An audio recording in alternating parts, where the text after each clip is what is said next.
بسم اللہ الرحمن الرحیم۔ ڈاکٹر مشتاق احمد گوندل، ڈائریکٹر ادارہ فروغ تعلیم و توسیع، Cholistan university of veterinary and animal sciences, Bahawalpur. آج کی جو ہماری کلاس ہے یہ ہے لائف اسٹاک اسسٹنٹ ڈپلوما، اور جو سبجیکٹ ہے وہ ہے micro biology. Micro biology is called the study of micro organism. جب ہم اسٹڈی آف مائکرو آرگینزم کرتے ہیں تو اس کا مطلب یہ ہے کہ اس کی آگے مختلف شاخیں ہیں، جس میں پہلی شاخ ہے ویکسینالوجی۔ ہم نے کیا کرنا ہے، ہم یہ چاہتے ہیں کہ جانوروں کو بیماری سے بچائیں، جانوروں میں بیماری آئے ہی نہ، اور جانوروں میں اگر بیماری نہیں آئے گی تو وہ کیسے نہیں آئے گی کہ ہمیں اپنے جانوروں کی ویکسین کروانی پڑے گی۔ اور یہ ویکسین کہاں سے ہوگی؟ Life stock and dairy development department, government of the Punjab کی پورا سٹرکچر موجود ہے، جس میں ہر یونین کونسل میں ایک ویٹنری ایک ہاسپٹل ہے جس کو ہم CVH کہتے ہیں، سول ویٹنری ہاسپٹل، اور سول ویٹنری ڈسپینسری۔ بعض جگہوں پہ ہاسپٹل ہے، بعض جگہوں پہ ڈسپینسری۔ ہاسپٹل اور ڈسپینسری میں یہ فرق ہے کہ ہاسپٹل میں ویٹنری آفیسر ہوگا، اور جو ڈسپینسری ہوگی وہاں پہ ویٹنری اسسٹنٹ انچارج ہوگا۔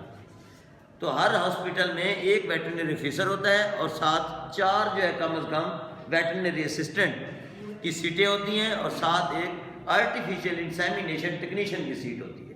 یہ جو آرٹیفیشیل انسیمینیشن ٹیکنیشین کی جو سیٹ ہوتی ہے یہ بھی، اور ویٹرنری اسسٹنٹ بھی، یہ لائف اسٹاک اسسٹنٹ ڈپلوما جس نے کیا ہوتا ہے میٹرک کے بعد، وہ لوگ اس سیٹ کے اوپر سلیکٹ ہوتے ہیں۔ تو آپ تمام لوگوں کے لیے پورے پنجاب کی ہر یونین کونسل میں 4 سیٹیں موجود ہیں، as a veterinary assistant, artificial insemination technician, poultry assistant, poultry supervisor, اور آپ ساتھ بریڈنگ کے اندر جو ہے نا بریڈ امپروومنٹ کے محکمے میں لگ سکتے ہیں، لائف اسٹاک فارم کے اوپر لگ سکتے ہیں۔ تو یہ تمام کی تمام آپ کی ویٹرنری اسسٹنٹ کی سیٹیں وہاں پہ موجود ہیں، جہاں پہ آپ اپلائی کر کے اس کے اوپر لگ سکتے ہیں۔ تو ویکسین، وہ جو ہاسپٹل ہے اس نے آگے ہر ویٹرنری اسسٹنٹ کو کیا دیے ہوتے ہیں، مختلف جانور، 10 ہزار جانور یا 5 ہزار جانور، یا ایک علاقہ ڈیوائیڈ کیا ہوتا ہے۔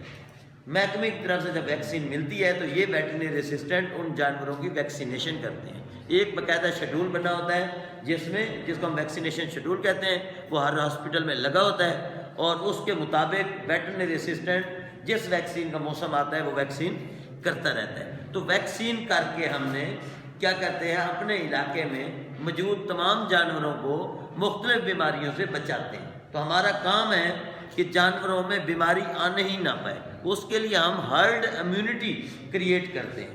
ہرڈ امیونٹی ہم اسے کہتے ہیں کہ اگر ہم اپنے جانوروں میں 70% جانوروں میں ویکسین کر دیں تو 30% کی خیر ہے۔ اگر میکسیمم جانور ہمارے قوت مدافعت ان میں پیدا ہو جائے، اور 30 میں اگر قوت مدافعت نہیں بھی پیدا ہوگی، تو ہرڈ امیونٹی اس کو کہتے ہیں کہ میکسیمم جانوروں کے اندر قوت مدافعت موجود ہو، اس کو ہم ہرڈ امیونٹی کہتے ہیں۔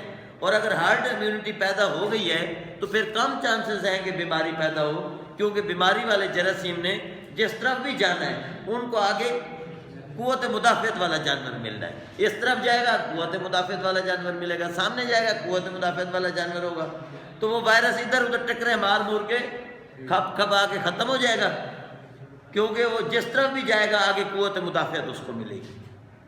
تو اگر ہم اپنے جانوروں میں تمام قسم کی بیماریوں کے خلاف ہرڈ امیونٹی کو پیدا کروا لیں تو اس کے لیے ہمیں کارپیٹ ویکسین کرنی پڑتی ہے۔ آپ نے دیکھا ہوگا کہ لائف اسٹاک محکمے نے پچھلے کئی سالوں میں جو ہے نا پورے علاقوں میں کئی ڈاکٹروں کو مختلف ضلعوں سے منگوا کے اور ویکسین کی تھی، تو اس کو کہتے ہیں کارپیٹ ویکسین۔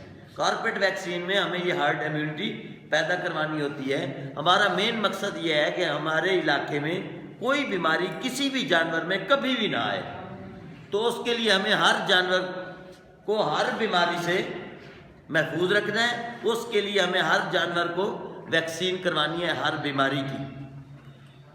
تو جب ویکسین ہو گئی تو اب بھی جو ہے نا پھر بیماری آ گئی، تو اس کے لیے میں نے آپ کو ویکسین فیل ہونے کے جو مختلف کازز تھے وہ ہمارے اس چینل کے اوپر بھی موجود ہیں، کازز آف ویکسینیشن فیلئر، کہ کن کن وجوہات کی بنیاد پہ یہ ویکسین فیل ہو گئی، وہ کیا وجوہات ہیں جن سے ویکسین فیل ہو جاتی ہے، تو ان وجوہات کو آپ نے ختم کرنا ہے، تو اچھی قوت مدافعت کیا ہو جائے گی، پیدا ہو جائے گی۔ اگر پھر بھی